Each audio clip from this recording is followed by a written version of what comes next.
Good morning all of you. आज के session में हम लोग बात करने वाले हैं सुंदरवन सुंदरवन राष्ट्रीय उद्यान। सुंदरवन राष्ट्रीय उद्यान ये हमारा पश्चिम बंगाल में है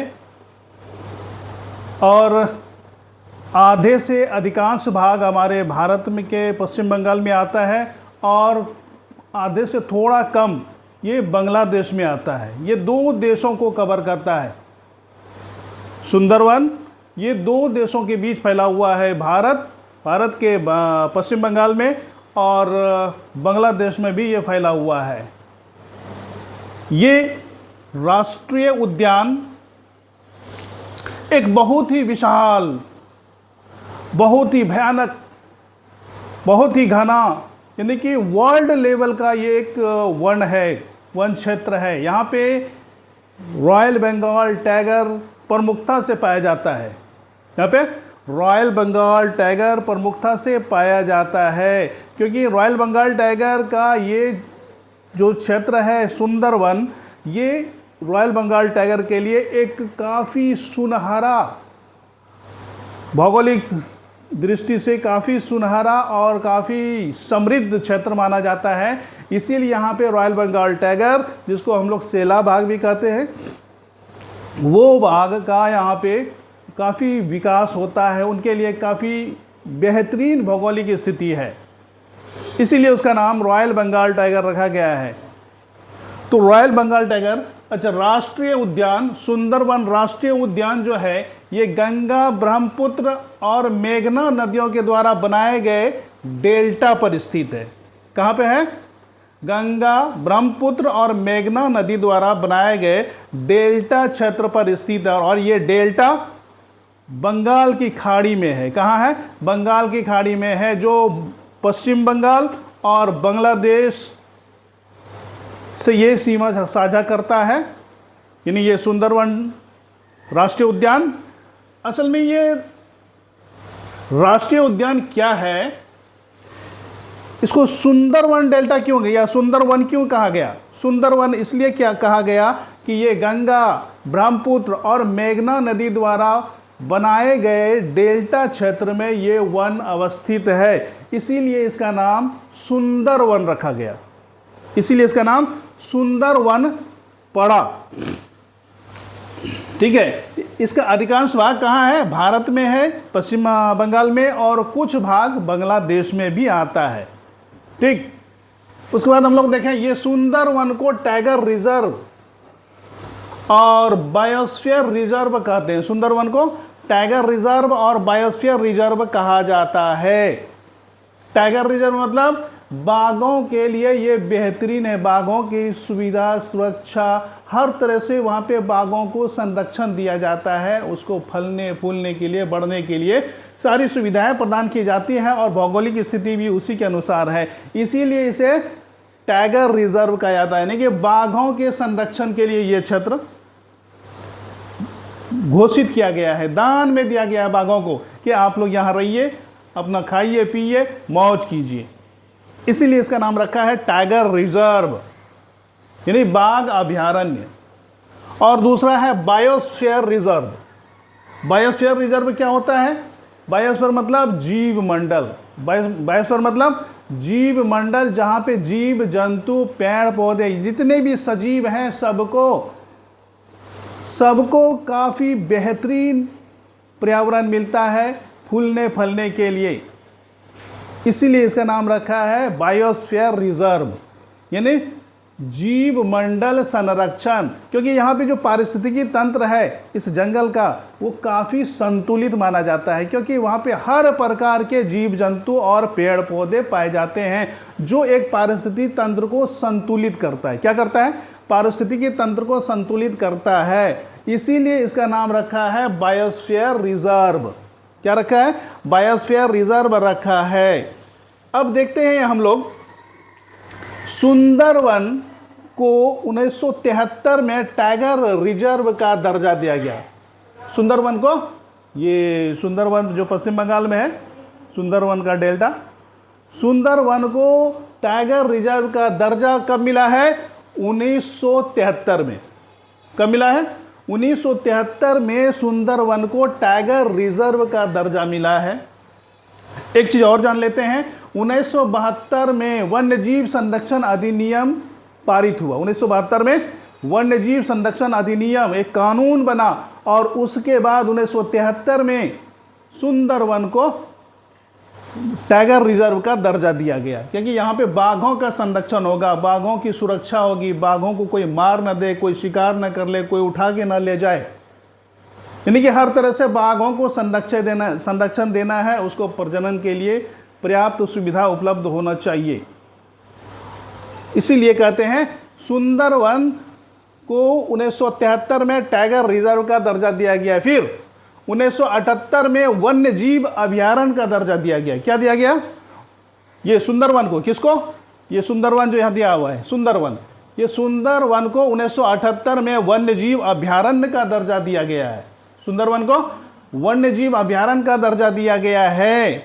फिर 1984 में राष्ट्रीय उद्यान का दर्जा दिया गया।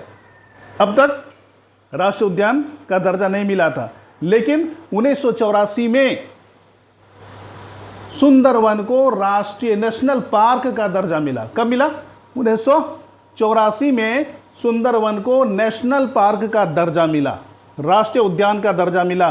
फिर 1987 में यूनेस्को विश्व धरोहर का दर्जा दिया गया, यानी इसको सुंदरवन को यूनेस्को ने विश्व धरोहर स्थल के रूप में मान्यता दी। कब? 1987 में। यह भी क्वेश्चन पूछा जाता है कि यूनेस्को ने सुंदरवन को विश्व धरोहर के श्रेणी में कब रखा? तो 1987 में रखा। ठीक है। फिर 2019 में रामसर स्थल घोषित किया गया। 2019 में क्या किया गया? रामसर स्थल घोषित किया गया। अरे भाई, अब ये रामसर स्थल क्या है? रामसर स्थल क्या है? रामसर स्थल इसलिए कहा जाता है कि ये यूनेस्को ने 1971 में यूनेस्को ने 1971 में ईरान में एक सम्मेलन रखा, एक समझौता रखा। ईरान का एक शहर है रामसर। क्या है? ये जो रामसर हम लोग देख रहे हैं, ये रामसर, ये ईरान के एक शहर का नाम है। क्या है? ईरान के एक शहर का नाम है रामसर। वहाँ पे यूनेस्को द्वारा, ये जो यूनेस्को है विश्व धरोहर के रूप में किसी को जो ग्रहण करता है, स्वीकार करता है या दर्जा देता है, तो ये यूनेस्को के प्रयास से ही 1971 में ईरान के एक शहर रामसर में एक सम्मेलन का आयोजित किया गया। सम्मेलन का आयोजन किया गया और उसमें रखा गया कि हम मैनग्रोव, ये देखें, मैनग्रोव पर चर्चा हुई और उस पर हस्ताक्षर हुआ और 1975 में ये लागू हुआ। रामसर समझौता लागू हुआ। कब हुआ? 1975 में रामसर समझौता लागू हुआ। 1971 में इस समझौते पर विभिन्न देशों ने हस्ताक्षर किए, ईरान के एक शहर रामसर में। इसीलिए इस परियोजना का नाम रामसर रखा गया है। रामसर समझौता या सहमति रखा गया और 1975 में इसको देश में लागू किया गया है। और सुंदरवन दुनिया का सबसे बड़ा मैनग्रोव क्षेत्र है, मैनग्रोव वन क्षेत्र है। सुंदरवन दुनिया का सबसे बड़ा मैनग्रोव वन क्षेत्र है, जो रॉयल बंगाल टाइगर सहित कई दुर्लभ तथा लुप्तप्राय प्रजातियों का घर है। क्या है? लुप्तप्राय प्रजातियों का घर है, यानी जो खत्म हो रहा है, लुप्तप्राय, दुर्लभ मतलब बड़ी मुश्किल से कोई चीज मिलता है।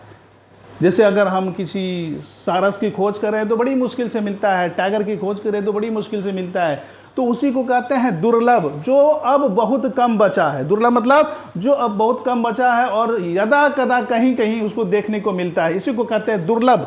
और लुप्तप्राय मतलब अब कोई प्रजाति किसी पक्षी का या जानवर का या बाघ का, भालू का, हाथी का, गेंडा का, किसी एक प्रजाति अब लगभग समाप्त होने के कगार पर है, अब शायद ही कहीं देखने को मिलेगा, इसी को कहते हैं लुप्तप्राय। लगभग वो खत्म हो चुका है, इसी को लुप्त प्राय कहते हैं। तो ये सुंदर वन दुनिया का सबसे बड़ा मैंग्रोव वन है और यहाँ पे ये लुप्त होने वाले और बहुत मुश्किल से मिलने वाले जीव जंतु और पेड़ पौधे और पक्षियाँ भी इस सुंदर वन में अपना वास बनाए हुए हैं, सुंदर वन में अपना वास बनाए हुए हैं। ये मैनग्रोव क्या होता है, इस पर भी हम लोग चर्चा कर लेते हैं। ये मैनग्रोव वन मतलब ये एक उष्णकटिबंधीय और उपोष्णकटिबंधीय क्षेत्रों में ये वन पाया जाता है। कहाँ पाया जाता है? उष्णकटिबंधीय और उपोष्णकटिबंधीय क्षेत्रों में ये वन पाया जाता है। और ये कहाँ उगता है? ये उगता है ठीक समुद्र तल और स्थल दोनों का मिलन जहाँ होता है, जिसको हम लोग तट कहते हैं, तटवर्ती एरिया। ये तटवर्ती एरिया में ये उगने को मिलता है और ये ऑक्सीजन कम लेता है और कार्बन डाइऑक्साइड को अवशोषित करता है। ये पौधा मैनग्रोव वन जो होता है, ये पौधा ऑक्सीजन कम लेता है और जहाँ पे खारे पानी है वहाँ भी ये जिंदा रहने के लिए सक्षम होता है। दलदली एरिया है वहाँ भी ये सक्षम होता है। जहाँ ऑक्सीजन की कमी है वहाँ भी ये पेड़ पौधे जिंदा रहने में सक्षम होता है। और ये पौधे कार्बन डाइऑक्साइड को अवशोषित करता है, कार्बन डाइऑक्साइड को अवशोषित करता है और तूफान और स्थल, इसको ये क्या बोलते हैं उसको, क्षेत्र से यानी कि तटवर्ती एरिया से कटाव को रोकता है, आंधी तूफान को रोकता है। तो बाकी चीज़ें अब हम लोग अगले सेशन में चर्चा करेंगे। जय हिंद।